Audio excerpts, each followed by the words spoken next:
Nobody at the Calderon Institute ever called me a cadet. My name is Nova Ashcombe, and my intake chit said Textile Support Junior Grade, which was the closest the translation lattice could get to what my grandmother actually was, which was a tailor, and what I actually was, which was her apprentice since I was 6 years old, so I folded.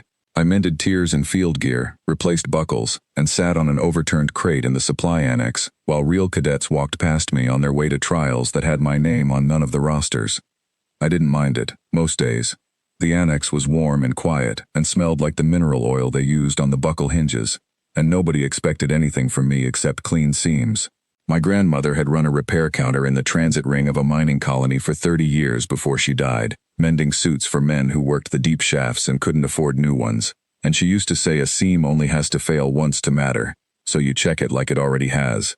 I grew up believing that the way other children grow up believing whatever their own family trades believe. It never once felt like a skill worth listing on a form. The other cadets were polite enough about it, mostly, except for a senior boy named Dresh Uvalin, who liked to remind the annex, whenever he dropped off gear for repair, that folding laundry was the only trial I'd ever pass. I never answered him. My grandmother also used to say that people who need to say a thing like that out loud are usually the ones least sure of it, and I believed that too. The night before the thermal reach trial, Warden Belu Sarnath Vey came through the annex to check the new shipment of field cloaks before they went out to the 211 cadets scheduled for the endurance run. She was Sarnathi, chitin-plated along the forearms and collarbones, the kind of species that grows its own weather sealing the way we grow hair, so a manufactured fabric failing was not a thing she had room for in her head. She held one of the new cloaks up to the light and told the junior proctor beside her, loud enough for the whole annex to hear, that Halvorn Textile Concern had supplied this institute's survival gear for 60 years without a single documented failure. 60 years, she said again, like the number itself was a kind of armor. Then she signed the manifest and left. I had already had one of those cloaks in my hands for an hour by then, restitching a torn hem tag, and something about the weave under my fingers had been bothering me the whole time and I hadn't let myself say so out loud. My grandmother used to make me close my eyes and run a length of good cloth between my fingers until I could tell her, blind, where the tension changed.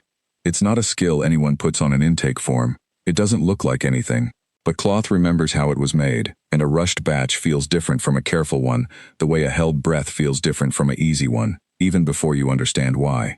The tag I'd been stitching sat over a seam that was thinner than it should have been, not torn, not visibly wrong. Just thin, the fibers packed loose in one narrow band across the shoulder blade, the kind of flaw that wouldn't show on a scanner tuned to look for holes, and wouldn't matter at all in a warm corridor, and would matter enormously somewhere that dropped 40 degrees between 1 hour and the next.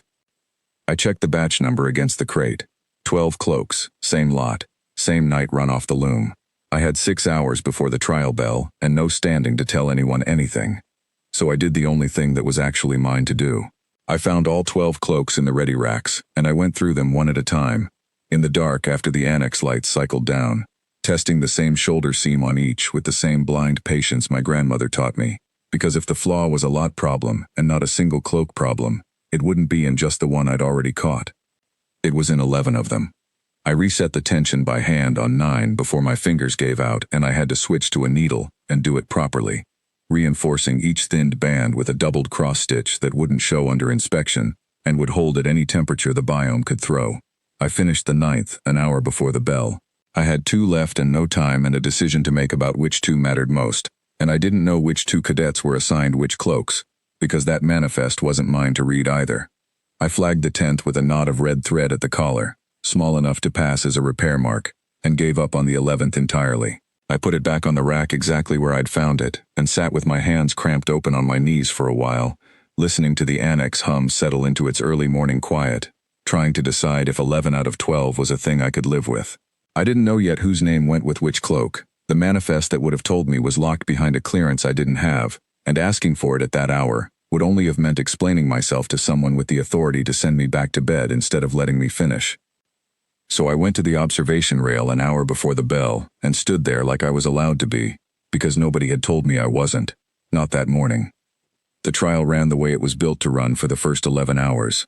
211 cadets moved through the thermal shift biome in staggered waves while the dome cycled from equatorial noon heat down toward the cold end of its range, and from where I stood it looked like weather, not physics, sheets of frost climbing the false rock in real time. I watched the shoulders, not the faces, not the scoreboard the junior proctors kept refreshing beside me. Shoulders, because that's where the flaw sat, and a cloak losing its seal lets cold in along one narrow band before anywhere else, and a body starts compensating before the readouts notice, curling that shoulder in, favoring it, the way you favor a bruise you haven't told anyone about yet. I'd watched my grandmother's customers do the same thing for years, men who wouldn't say a suit had failed them until they were half doubled over protecting the place it had. 210 cloaks held. I watched every one of them anyway, because I still didn't know which shoulder belonged to the 11th, only that it was out there in the frost, and if I looked away I might miss the moment it showed itself before it stopped being something a body could recover from. Cadet Dresh Uvalin was the one wearing cloak number 11, the one I'd stopped short on. He was 40 minutes into the coldest quarter of the run, when I saw his right shoulder pull in half an inch and stay there. I told the junior proctor.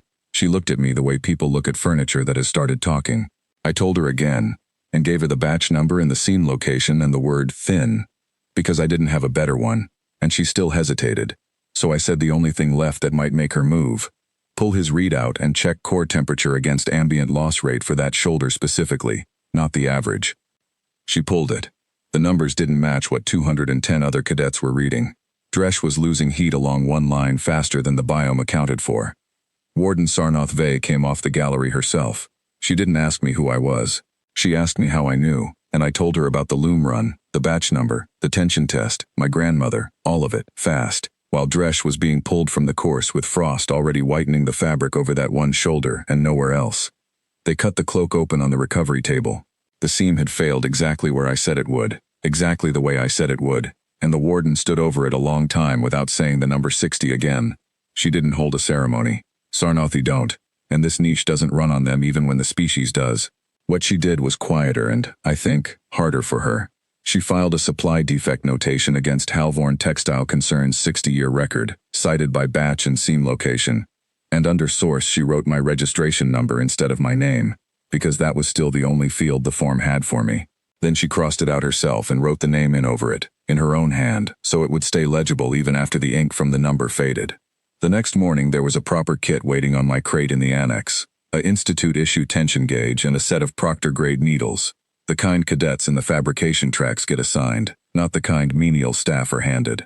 No note, no new intake chit. My registration still said textile support, junior grade, and I understood by then that it probably always would. But when the next trial roster went up, my name was on the equipment certification line for every cloak leaving that annex, right below the warden's own signature, and nobody who saw it asked why.